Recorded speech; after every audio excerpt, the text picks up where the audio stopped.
என்ன மக்களே எல்லாம் நல்லா ஜாலியாக இருப்பீங்களே. என்ன ப்ரோ ஜாலியாக இருப்பேன்னு சொல்கிறேன். இந்த மாதிரி ஒரு க்ரைம் சம்பவம் நடந்திருக்குது, அசம்பாவிதம் நடந்திருக்குது. எங்கள் வீட்டில் ஒரு பொண்ணு இருந்தால் எப்படி இருக்குமோ அந்த மாதிரி நாங்கள் நினச்சி ஃபீல் பண்ணிகிட்டு இருக்கோம். நீ என்ன ப்ரோ ஜாலியாக இருக்கீங்களான்னு கேட்டுட்டு இருக்கேன். ஜாலியாக தான் இருக்கீங்கப்பா. அந்த பொண்ணு நினச்சி என்ன பண்ணுவான், அந்த பொண்ணு இந்த மெசேஜ் இந்த கமெண்ட்டெல்லாம் பார்த்தா எப்படி ஃபீல் பண்ணி அழுவாங்கிறது கூட எது கூட தெரியாமல், கொஞ்சம் கூட சென்ஸ் இல்லாமல் பாதி பேருங்க 100ல் ஒரு 80-90% பேர் இந்த மாதிரி தான் மைண்ட் செட், கேவலமான மைண்ட் செட்டோட இப்போ வரைக்கும் இருந்துட்டு இருக்கீங்க. அது உங்கள் மனசுக்குள்ளே என்ன கேள்வி ஓடிட்டுருக்குன்னு நான் சொல்லட்டுமா ஃபஸ்ட்டே? அம்மா அதெல்லாம் இருக்கட்டும், அந்த பொண்ணு எதுக்கு அந்த நேரத்தில் அந்த ராத்திரி அந்த பையன் கூட அந்த காரில் இருட்டு இருக்குன்னு தெரியுது, அங்கே ஃபுல்லாக புதரா இருக்குன்னு தெரியுது, அந்த புதருக்குள்ளே இப்போ அந்த காரை கொண்டுட்டு போகணுமா? எதுக்கு அந்த ராத்திரி அந்த பொண்ணு போனால்? அங்கே மட்டும் அந்த பொண்ணு அந்த ராத்திரி போகாமல் இருந்திருந்தா அப்படின்னா அந்த கேடுகட்ட பசங்க இந்த பொண்ணை இப்போ கூட்டு பாலியெல்லாம் பண்ணியிருக்க மாட்டாங்க இல்லையா? அந்த பொண்ணுக்கு எதுவும் ஆயிருக்காது, இந்த ஒரு சம்பவமே நடந்திருக்காது, தமிழ்நாட்டுடைய பேரே கெடாமல் இருந்திருக்கும். எப்படியா இந்த பொண்ணுக்கு இந்த மாதிரி நடந்ததுனால தமிழ்நாட்டுடைய பேர் கெட்டு போச்சுன்னா யார் காரணம்? இல்லை யார் காரணங்கிறேன், இந்த பொண்ணா காரணம்? ஏங்க யாருக்கு இங்கே சுதந்திரம் இல்லை? இந்தியா சுதந்திரமான நாடுங்க. யார் வேணாலும் எந்த நேரத்துலையும் எந்த ராத்திரி வேணால் எங்கே வேணால் போகலாங்க, யார் கூட வேணால் போகலாங்க. அது யாருமே தடை சொல்ல முடியாதுங்க. அப்படி இருக்கும்போது எப்படிங்க நீங்கள் இந்த மாதிரி கொச்சையான வார்த்தைகள் எல்லாருமே சொல்லலாம்? அந்த பொண்ணு மேலே தான் தப்புன்னு சொல்லிட்டு எப்படி நீங்கள் ப்ளேம் பண்ணுறீங்க? அந்த பொண்ணை 3 பேர் சீரழிச்சு போட்டு போயிருக்கானுங்களே, அவங்கள பார்த்து நாக்கப்படுங்கிற மாதிரி கேட்கறதுக்கு வக்கு இல்லை. இந்த பொண்ணை பற்றி கேட்டுட்டு இருக்கீங்க. சீரியஸாக என்ன நடந்துச்சு? அது மட்டும் இல்லாமல் நீங்கள் கேட்குற இந்த கேள்வி எல்லாத்துக்குமே என்கிட்ட பதில் இருக்குதுங்க. அந்த பொண்ணு எதற்காக அந்த நைட்டு அந்த ராத்திரி போனாங்க அந்த இடத்துக்கு? ஸோ அந்த பொண்ணு போகாமல் இருந்திருந்தால் என்ன ஆயிருந்திருக்கும்? ஸோ அந்த பொண்ணு போனதுனால இப்போ என்ன ஆயிடுச்சு, என்ன நடந்துச்சு அங்கே அப்படிங்கிற மாதிரி எல்லாத்தையுமே டீட்டெயிலாக விளக்கி இந்த ஒரு வீடியோவில் நம்ம பார்க்க போகிறோம். அதுக்கு முன்னாடி நம்ம சேனலில் தமிழ்நாடு மட்டும் இல்லைங்க, இந்தியா உலகம் ஃபுல்லாக நடக்கப்பட்ட எல்லா கிரைம் சம்மந்தப்பட்ட டீட்டெயிலையும் புட்டு நம்ம சேனலில் போட்டு உடச்சிட்டு இருக்கோம். ஸோ அதுக்காக இப்போயே சப்ஸ்கிரைப் பண்ணி நம்ம ஃபேமிலியில் ஜாயின் ஆயிருங்க. இந்த மாதிரி தொடர்ச்சியாக இன்னும் பல கிரைம் சம்பவங்களை பற்றி ஃபுல்லாக நம்ம பார்க்கறதுக்கு ரெடியாக இருக்குங்க. ஸோ வாங்க டேரெக்டாக இன்னைக்கான சம்பவம் என்ன அப்படிங்கிறத பார்க்க போயிடலாங்க. ஸோ முதல்ல இந்த சம்பவம் நடந்த பிளேஸை பற்றி பார்க்கலாங்க. இந்த சம்பவம் நடந்த பிளேஸை பற்றி அங்கே இருக்கிற மக்கள் தான் என்ன சொல்கிறாங்க அப்படின்னா, இந்த ஏரியாவே ஒரு மாதிரிப்பட்ட ஏரியா தாங்க. கொஞ்சம் இந்த ஹாண்டட் பிளேஸ்னு சொல்கிறத விட கொஞ்சம் தேவையில்லாத இடம் அப்படிங்கிற மாதிரி சொல்கிறாங்க. ஏன் அப்படின்னா அங்கே ராத்திரி போல் ஃபுல்லாக என்ன நடக்கும் அப்படின்னா, இந்த மாதிரி கப்பிள்ஸாக ஒரு சில பேர் போகிறது, இன்னும் ஒரு சில பேர் பார்த்தீங்கன்னா இந்த பாலியல் தொழிலில் ஈடுபடுறாங்க இல்லையா, அந்த மாதிரி ஆட்கள்லாம் அந்த புதருக்குள்ள போய் வந்துட்டு ஒரு சில விஷயங்கள் பண்ணுறது. ஸோ அது போக பார்த்தீங்கன்னா என்னென்னா அந்த தண்ணி அடிக்கிறாங்க பாருங்கள், இந்த மாதிரி சரக்கு அடிக்கிற பசங்க சேர்த்துட்டு அந்த காட்டுக்குள்ளே போய் உட்காந்து நைட்டு ஃபுல்லாக தண்ணி அடிக்கிறது, இந்த மாதிரி பல மோசமான வேலைகள் ஃபுல்லாக அந்த ஏரியாவில் ஆல்ரெடி நடந்துட்டு இருக்கதாட்டு அந்த ஏரியா மக்கள்லாம் சொல்லிக்கிட்டு இருக்காங்க. அப்படி இருந்துட்டு இருக்கு, அவ்வளோ ஒரு மோசமான ஏரியா தான் அந்த ஏரியா. இது எங்கே இருக்குது தெரியுமா? இவ்வளோ மோசம் நான் சொல்கிறது, முக்கியமான நகரம் தமிழ்நாட்டில் இருக்குது கோயம்புத்தூருங்க. அந்த கோயம்புத்தூரில் ஏர்போர்ட் இவ்வளோ பெரிய ஒரு முக்கியமான பிளேஸ், அந்த ஏர்போர்ட்டுக்கு பின்னாடி இருக்கக்கூடிய ஒரு பிளேஸ் தான் பிருந்தாவன் அப்படிங்கிறது. அந்த ஏரியாவுக்கு பக்கத்தில் இருக்கக்கூடிய ஒரு பொட்டல் காடு தான் இந்த சம்பவம் நடக்கப்பட்ட ஏரியா. அந்த ஒரு முக்கியமான பிளேஸ்லேயே இந்த மாதிரி ஒரு அசம்பாவிதம் நடந்திருக்கு அப்படின்னா, பெண்களால் எப்படி எந்த நேரத்தில் இந்தியாவில் தனியாக போக முடியும் நீங்கள் நினைக்கிறீங்க? எனக்கு புரியல. ஸோ ஓகே, நம்ம டேரெக்டாக பாயிண்ட்டுக்கு வரலாங்க. அதாவது 10:40 நவம்பர் 2 லாஸ்ட் சண்டே என்ன நடந்திருக்கு அப்படின்னா, இந்த பொண்ணு இருக்காங்க இல்லையா, ஆக்சுவலி இந்த பொண்ணு அங்கே கோயம்புத்தூரில் ஒரு காலேஜில் படிச்சுட்டு இருக்க ஒரு பொண்ணு. அந்த பொண்ணு லவ் பண்ணுற பையன் தான் அந்த பொண்ணு கூட இருந்த அந்த ஒரு பையங்க. அந்த பையன் அதே ஊரில் ஒரு ஆட்டோமொபைல் கம்பெனி வச்சு நடத்திட்டு இருக்காப்புல போல். ஸோ இந்த மாதிரி இவங்க 2 பேரும் சேர்ந்து என்ன பண்ணியிருக்காங்க, அன்னைக்கு ஒரு நாள் நைட்டு காரில் அந்த ஒரு காடு சொல்ல மாதிரி பொட்டல் காடு மாதிரி இருக்கிற ஏரியா, அந்த ஏரியாக்குள்ளே பார்த்தீங்கன்னா காரில் போய் நின்றுட்டு கதை பேசலாம் ஏதோ பண்ணிட்டு இருந்திருக்காங்கன்னு வச்சுக்கோங்களேன். காரில் அவங்க பர்சனல் நம்ம அதில் தலையிடக்கூடாதுங்க, ஏன்னா இந்தியா சுதந்திரமான நாடு, நம்ம அதில் தலையிடவே கூடாது. அதனால அந்த மாதிரி அவங்க காருக்குள்ள உட்காந்து பேசிட்டு இருந்திருக்காங்கன்னு வச்சுக்கோங்க. இப்படி அவங்க தனியா அவங்க சொந்த காரில் உட்காந்து அந்த இடத்துல பேசிட்டு இருக்காங்க. இப்படி பேசிட்டு இருக்கும்போது என்ன ஆகுதுன்னா, அவர் பார்க்குறாருங்க, அந்த காருக்குள்ள இருந்த அந்த நபர் பார்க்குறாரு, தூரத்தில் ஒரு லைட்டு போட்டு ஒரு பைக் வரதை நல்லாவே பார்க்குறாருங்க.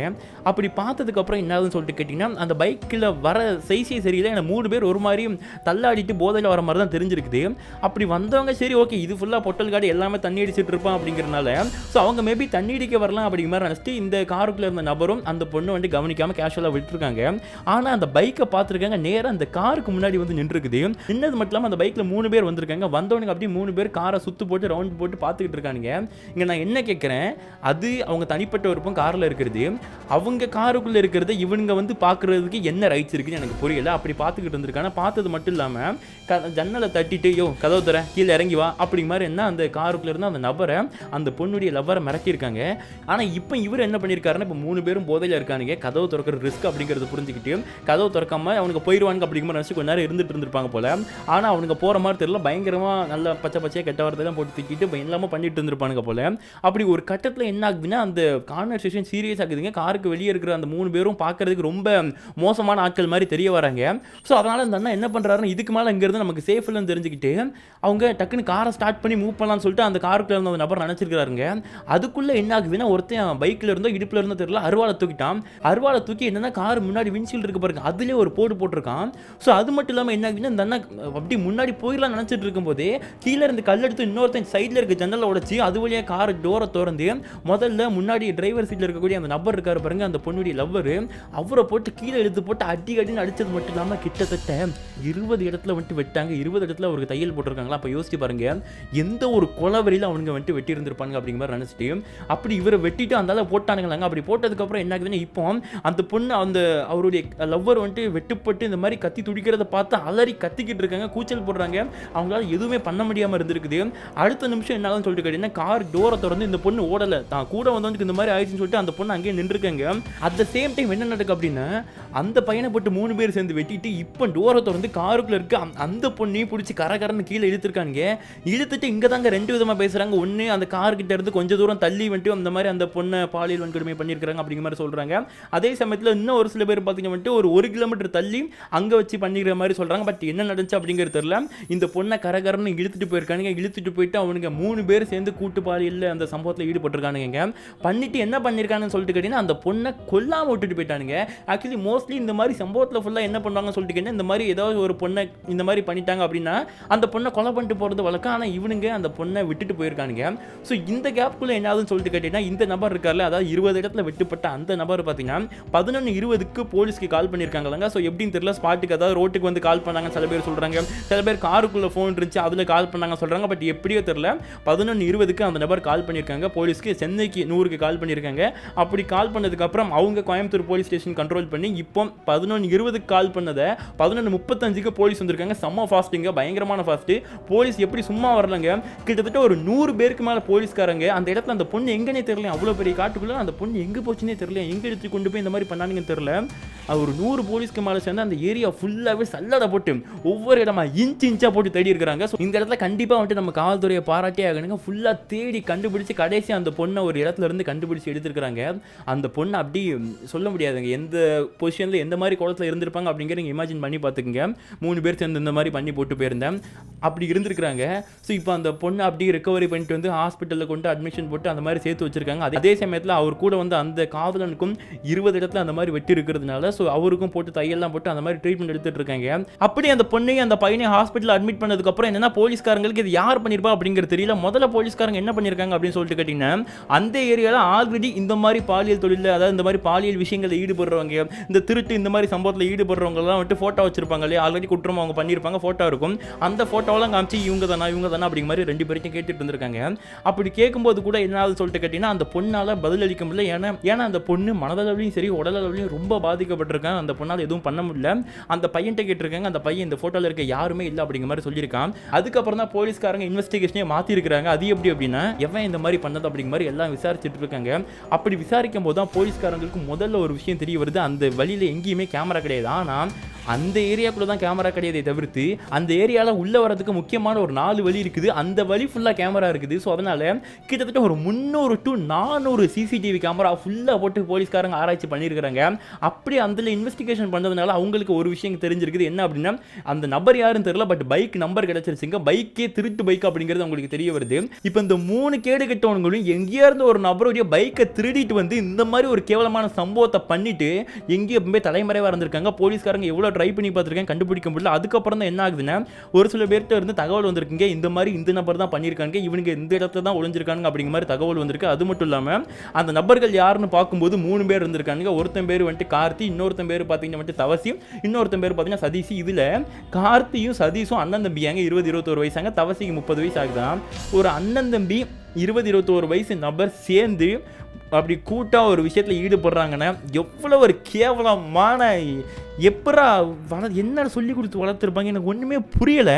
ஸோ இந்த மாதிரி ஒரு கேவலமான விஷயத்தில் ஈடுபட்டிருக்காங்கன்னா ஒருத்தர் வேறு மதுரைக்காரன் வேறு மதுரை மனத்தை வாங்குறதுக்கு. ஸோ இந்த மாதிரி அந்த 3 பேருங்கிற தெரிய வருது. அந்த 3 பேரில் ஒருத்தனுடைய ஃபோன் ஆக்டிவில் இருந்திருக்குது. அந்த ஃபோன் நம்பர் வச்சு ட்ரேஸ் பண்ணி அவங்க இருக்கிற லொக்கேஷனுக்கு போலீஸ்காரங்க ட்ரேஸ் பண்ணி போகிறாங்க. அப்படி போனால் என்ன ஆகுதுன்னு இவனுக்கு எவ்வளோ மோசமாக இருந்திருக்கானுங்க பாருங்க. அப்படி போயிருக்கிற போலீஸ்காரங்களே வெட்டியிருக்கானுங்க. ஸோ இதனால் போலீஸ்காரங்க வேறு வழி இல்லாமல் என்ன பண்ணியிருக்காங்க, பண்ணியிருக்காங்க. அவங்க 3 பேர் தான் சஸ்பெக்ட். அவங்க 3 பேரை பிடிச்சே தீரணும் அப்படிங்கிறதுனால வேற வழி இல்லாம 3 பேருக்கு முட்டுக்கு கீழே வந்துட்டு சுட்டு பிடிச்சிருக்காங்க. என்னன்னா இவனுக்கு எப்படியாச்சும் கோர்ட்ல சட்ட ரீதியாக தண்டனை வாங்கி கொடுக்கணும் அப்படிங்கிற மாதிரி ஒரு நல்லெண்ணத்தோட போலீஸ்காரங்க பார்த்தீங்கன்னா முட்டுக்கு கீழே சுட்டு அவனுங்களை பிடிச்சிருக்காங்க. அப்படி பிடிச்சதுக்கு அப்புறம் அவனுங்க தான் குற்றவாளி அப்படிங்கிறதுக்கு இன்னொரு ஒரு விஷயமும் முக்கியமாக சிக்குது. என்ன அப்படின்னா இந்த பொண்ணை இப்படி இந்த மாதிரி வந்துட்டு கூட்டா சேர்ந்து இந்த விஷயத்தை பண்ணிட்டு அந்த பொண்ணுகிட்ட இருந்து பர்ஸ் அது போக வந்துட்டு பணம் மோதிரம் இந்த மாதிரி விஷயங்கள் எல்லாத்தையும் களவாண்டி போயிருக்காங்க. அட் த சேம் டைம் அந்த பொண்ணுடைய மொபைலையும் தூக்கிட்டு போயிருந்திருக்காங்க. ஸோ அதனால அந்த பொண்ணுடைய பொருள்லாம் இவங்க கிட்ட இருக்கிறதுனால இவனுக்கு தான் சஸ்பெக்ட் அப்படிங்கிறது இன்னுமே கன்ஃபார்ம் ஆகுதுங்க. இப்போ திரும்ப போலீஸ்காரங்க அவங்க 3 பேர்த்தையும் விசாரணை நடத்த ஆரம்பிக்காங்க. அப்படி பார்க்கும்போதுலாம் அதில் இருக்க 2 பேர் அண்ணன் தம்பி சொந்தம் பாருங்க, கார்த்தி சதீஷ்ங்கிறவங்க. அவனுக்கு ஆல்ரெடி பெயிலில் வெளியே வந்திருக்காங்க. இதுக்கு முன்னாடியே வந்துட்டு கொலை கேஸில் ஆல்ரெடி அவனுக்கு சஸ்பெக்டாக இருந்துட்டு இருக்காங்க. பல திருட்டு கேஸில் உள்ள பேர் இருந்திருக்காங்க. இப்போ பெயிலில் வந்திருக்காங்க. திரும்ப தைரியமா எப்படி இந்த ஒரு விஷயத்தை பண்ணா நமக்கு ஒரு தூக்கோ இல்லை வந்துட்டு ஆயுள் தண்டனை கிடைக்குங்கிறது தெரிஞ்சே இந்த மாதிரி ஒரு தைரியமான ஒரு செயலை பண்ணியிருக்கானுங்க. அப்படின்னா இவனுக்கு இந்த தூக்கு இந்த ஆயுள் தண்டனை இதெல்லாம் பத்தாதுங்க. இந்த அரபு கண்ட்ரிஸ் இந்த மாதிரி இடத்தெல்லாம் கொடுப்பானுங்க பாருங்க, தண்டனை நடுவு ரோட்டில் தலைகீழ தொங்க விட்டு அந்த இடத்தெல்லாம் அறுத்து தூர போகிற இந்த மாதிரி வேலைலாம் ஈடுபடுவாங்க பாருங்க. இந்த மாதிரி வேலைகளை பண்ணி தண்டனை கொடுத்தா வேணாம் அப்படியுமே இவனுக்கு தான் திருந்துவானுங்கன்னு சொல்லிட்டு எனக்கு சத்தியமாக நம்பிக்கை இல்லை. ஸோ இப்போ போலீஸ்காரங்க அவங்களை சுட்டதுனால அவங்களுக்கு ட்ரீட்மெண்ட் கொடுத்து இப்போ அவங்க மேலே விசாரணை நடத்த ஆரம்பிச்சிருக்காங்க. நம்ம முதலமைச்சர் ஸ்டாலின் என்ன சொல்லியிருக்காரு அப்படின்னா வந்துட்டு எவ்வளோ சீக்கிரம் முடியுமோ அவ்வளோ சீக்கிரம் இந்த கேஸை சால்வ் பண்ணி குற்றப்பத்திரிகையை வந்துட்டு ரெடி பண்ண சொல்லி ஆர்டர் போட்டிருக்காங்க. அதே சமயத்தில் போலீஸ்காரங்களும் செம்ம ஃபாஸ்ட்டாக வந்துட்டு போராடி அந்த குற்றவாளிகளையும் பிடிச்சிருக்காங்க. இப்போ அதே சமயத்தில் அந்த 3 பேரையும் விசாரணை நடத்திட்டு இருக்க போலீஸ்காரங்க சாட்சியெல்லாம் ரெடி பண்ணதுக்கப்புறம் இந்த பொண்ணும் மனதளவுலையும் சரி உடம்புலவுலையும் சரி ரெடியாகி குணமாகி வந்ததுக்கப்புறம் அந்த பொண்ணை தனியாக விசாரிச்சு இந்த பையனை தனியாக கூப்பிட்டு விசாரிச்சு இவங்க 2 பேரும் இந்த 3 பேர் தான் எங்களை இந்த மாதிரி நிலைமைக்கு ஆளாக்குனாங்க அப்படிங்கிற மாதிரி கன்ஃபார்ம் பண்ணதுக்கு அப்புறம் அவங்க 3 பேருக்கும் சட்டப்படி என்ன தண்டனை கிடைக்கணுமோ அந்த தண்டனை கிடைக்க போதுங்க. இதுதான் நடந்திருக்கு, இதுதான் நடக்க போகுது இதுக்கப்புறம். ஆனா இங்க ஸோ இப்போதான் ரொம்ப முக்கியமான விஷயத்தை பார்க்க போறாங்க. என்ன அப்படின்னா நீங்களாம் சில பேர் வந்துட்டு ஃபாரின்ல இருந்து நம்ம ஊர் பொண்ணுங்க ஃபாரின் போயிட்டு வீடியோ போட்டதை பார்த்துருப்பீங்க. நான் துபாயில் இருக்கேன், இப்போ நைட்டு 2 மணி ஆகுது, நான் சிங்கப்பூர்ல இருக்கேன், இப்போ நான் தனியாக நடந்து போயிட்டு இருக்கேன், என்னை யாருமே எதுவும் பண்ண முடியாது, எனக்கு பயமே இல்லை, இங்கே பாருங்க இந்த மாதிரி தான் ஒரு ட்ரெஸ்ஸை போட்டு போயிட்டு இருக்கேன், எனக்கு ரொம்ப பயமே இல்லாமல் ரொம்ப சந்தோஷமா போய்கிட்டு இருக்கு அப்படிங்கிற மாதிரி ஃபாரின்ல இருந்து நம்ம ஊர் பொண்ணுங்க போடுற வீடியோவை பார்க்கும்பொழுது கமெண்ட் பாக்ஸ்ல போயிட்டு திட்டுறீங்களா இல்லையா? அதாவது என்னம்மா அங்கே போயிட்டேன்னா நம்ம ஊரை மறந்துடுவோமா அப்படிங்கிற மாதிரி திட்டும்போது உங்களுக்கு நம்ம ஊரில் இந்த மாதிரி நடக்கக்கூடிய கேவலமான சம்பவங்களும் உங்களுக்கு மைண்டில் வராதா? சீரியஸாக ஓப்பனாக சொல்லுங்க, நம்ம ஊரில் ராத்திரி பொண்ணு தனியாக போகிறதுக்கு சேஃபாக இல்லையாங்க? ஏன்ட்ட கேட்ட சேஃப் இல்லைங்க. ஏங்க கண்ணு முன்னாடி நடக்குது ஒருத்தன் கூட்டு பாலியல் இந்த மாதிரி இங்கே இன்னைக்கு மட்டும் இல்லை எத்தனை நடந்திருக்கு. இப்போ தான் லாஸ்ட் இந்த வருஷம் ஸ்டார்டிங்கில் அண்ணா யூனிவர்சிட்டி கேம்பஸ்க்குள்ளே எப்படியும் அவன் காலேஜ் அவன் கேம்பஸ்க்குள்ள அவங்க 2 பேரும் ஒன்றா உட்காந்து பேசுகிறாங்க, இன்னும் பண்ணிட்டு பாருங்க. அங்கே எப்படி இன்னொருத்த வந்துட்டு காமன் ஜோர் ஏறி குதிச்சு வந்து இந்த மாதிரி வேலையை பண்ண முடியும், எப்படி ஈடுபட முடியும்? இங்கே அவங்க இஷ்டம், அவங்க காரங்களோ அவங்க எதனால பண்ணிட்டு போகிறாங்க, இன்னொருத்த வந்து எதுக்காக வந்துட்டு உட்காந்து வந்து பார்த்துட்டு இந்த மாதிரி வேலை பண்ணிட்டு போகணும்னு எனக்கு புரியல. ஸோ அதனால் நம்ம நாட்டில் சீரியஸாக சொல்கிறேன், நீங்கள் சொன்ன ஒரு பாயிண்ட் நான் அக்ரி பண்ணிக்கிறேங்க. அது என்ன அப்படின்னா அந்த பொண்ணு எதுக்கு அந்த ராத்திரி அந்த இடத்துக்கு போயிருந்தா அப்படின்னு சொன்னீங்க பார்த்தீங்களா, அதை நான் அக்ரி பண்ண மாட்டேன். அதுக்கு பதிலாக அந்த பொண்ணு அங்கே போகாமல் இருந்திருந்தா அப்படின்னா இந்த சம்பவம் நடந்திருக்காது நீங்கள் சொன்னீங்க பார்த்தீங்களா, அந்த பாயிண்ட்டை நான் அக்ரி பண்ணிக்கிறேன். ஆனால் இங்கே நம்ம கேவலம் தான் போடணும். நீங்கள் மட்டும் இல்லை, நீங்கள் எல்லாருமே நம்ம நாடே கேவலப்படணும். ஒரு பொண்ணை இந்த இடத்துக்கு நீ இந்த ராத்திரி நம்ம நாட்டில் போகக்கூடாதுமா, உனக்கு சேஃப் இல்லைமா, டேஞ்சருமா நம்ம சொல்லும் போதே நம்ம வந்துட்டு கேவலப்பட்டு தான் ஆகணும். இங்கே பாதுகாப்பு இல்லைன்னு புரியும் போது பெண்களுக்கு பாதுகாப்பு இல்லை அப்படிங்கிறது திரும்பவும் உறுதியாக இருக்குதுங்க. இந்த சம்பவம் மீண்டும் நடக்கக்கூடாதுன்னு நினைக்கிறோம். ஆனால் எதுவுமே நம்ம கையில் இல்லை. இந்த மாதிரி ஆட்கள் திருந்தவே மாட்டானுங்க. சட்டங்களும் தண்டனைகளும் கடுமையானால் மட்டுமே இந்த சம்பவங்கள் குறையிறதுக்கு கொஞ்சமாச்சும் வாய்ப்பு இருக்குதுங்க. அரப் கண்ட்ரிஸில் அந்த பொண்ணு இந்த மாதிரி வந்துட்டு தனியாக நடந்து போகுது, சிங்கப்பூரில் இந்த மாதிரி இந்த பொண்ணு இங்கே தனியாக நடந்து போகுது அப்படின்னா அங்கே என்ன தண்டனை கொடுக்குறாங்க?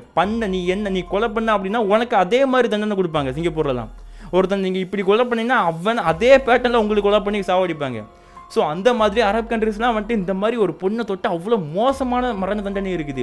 அந்த மாதிரி நடு ரோட்டில் மக்கள் மத்தியில் வச்சு இவனுங்களை போட்டு பொழக்கிற போல இல்லை கல்லால் அடித்து சாவடிச்சு இல்லை அந்த உறுப்பை கட் பண்ணி அந்த மாதிரி ஏதாச்சும் ஒரு தண்டனையை பயங்கரமாக கொடுத்தால் மட்டுமே இந்த மாதிரி குற்றங்கள் இதுக்கப்புறம் நடக்காமல் இருக்குமே தவிர்த்து இதில் எந்த ஒரு மாற்றம் இல்லை. நான் சொல்கிறது கரெக்டாக இல்லையா அப்படிங்கிறத கமெண்ட்டில் போட்டு பாருங்க. மீண்டும் ஒரு பயங்கரமான ஒரு கிரைம் ஸ்டோரியில் நான் வந்துட்டு உங்களை மீட் பண்ணுறேன். அதுவரை உங்களிடமிருந்து விடைபெறுவது உங்கள் அருண் கேஸ். இன்னும் சப்ஸ்கிரைப் பண்ணலாம் பார்த்துட்டு இருந்தேன், சப்ஸ்கிரைப் பண்ணிட்டு போயிருங்க. பாய்.